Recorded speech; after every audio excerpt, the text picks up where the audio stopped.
Now, the Tony Award-winning musical Jersey Boys hits town on Tuesday, marking its debut in Asia. And the production documents the true story of Frankie Valli and the Four Seasons, an American group that had its biggest hits even before the Beatles arrived. You can expect some classic songs in this production, My Eyes Adored You and Big Girls Don't Cry. But apart from that, there's a great story as well being told here. It's a story about a group's rise to fame, its links with the mafia, a friendship and betrayal. And just to whet your appetites, we've got all four Jersey boys with us this morning. We say welcome to Grant, Kenneth, Daniel and Emmanuel. Good morning, guys. Welcome to the show. Good morning. Notice how I skipped your last name. So. Okay, guys, so give us the quick 30-second version. What is Jersey Boys all around?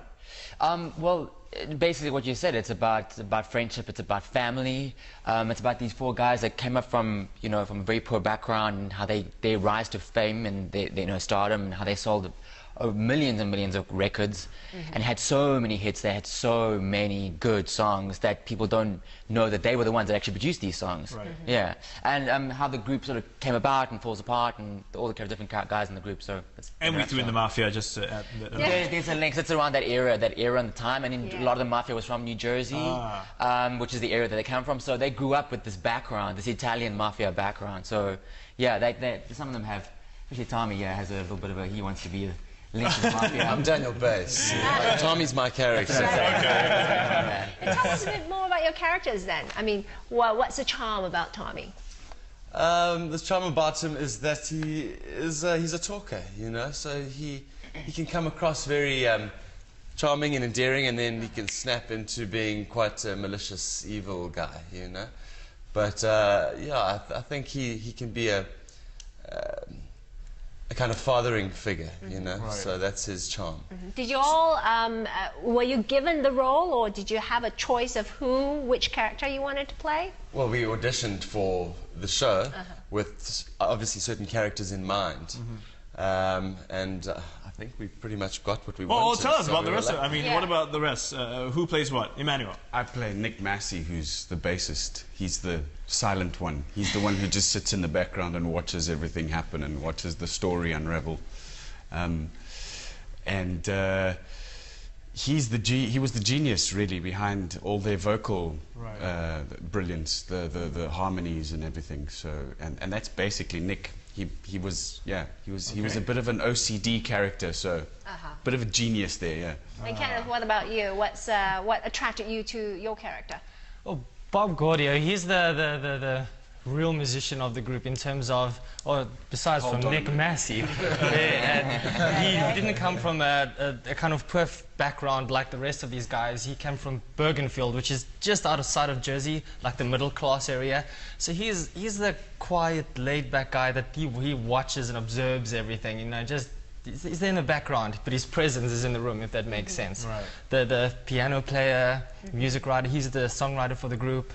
And yeah, just like he's the innocent guy, he's the baby in the group. He's the baby. Grant, what about yourself? What's that? What role do you play? I'm playing Frankie Valli. Okay. Yeah. So I got all the high stuff and the singer. So like I said, Tommy was the guy who started the group, and Tommy was a kind of an older brother to him.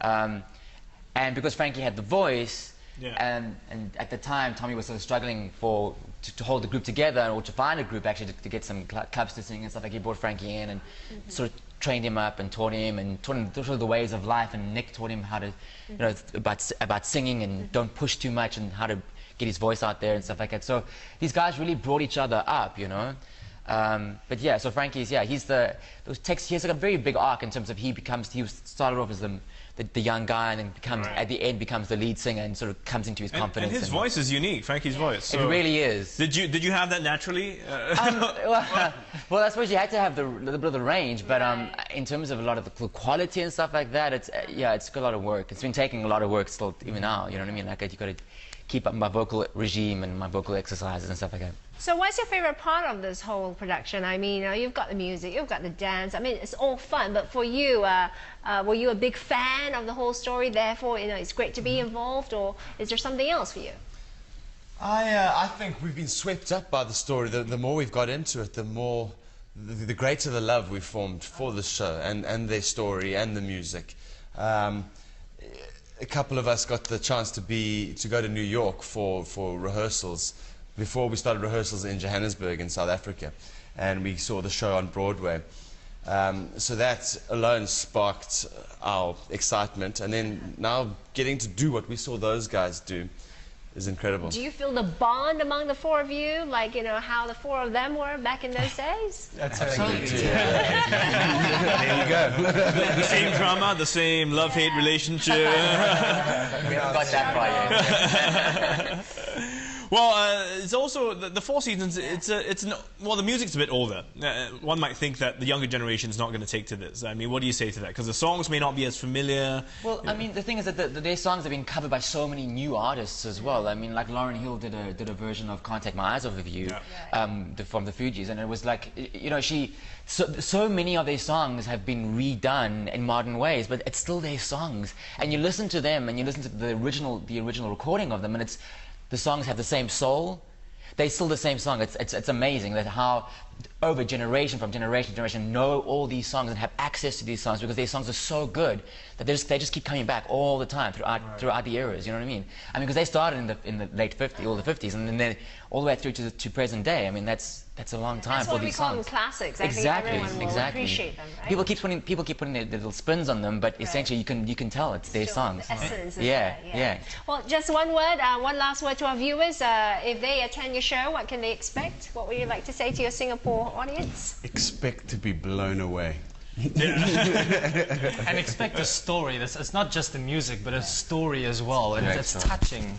Okay. Yeah, people are going to love it. I promise you. It's like watching a movie in a theatre. Yeah. With a bit of singing and dancing. Yeah. So it's a bit like Bollywood. Live, yeah. No, I'm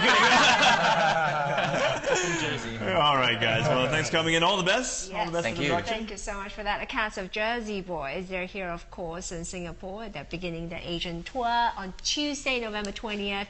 The first stop right here. And you can get your tickets online at entertainment.marinabaysands.com. The show will run till February next year.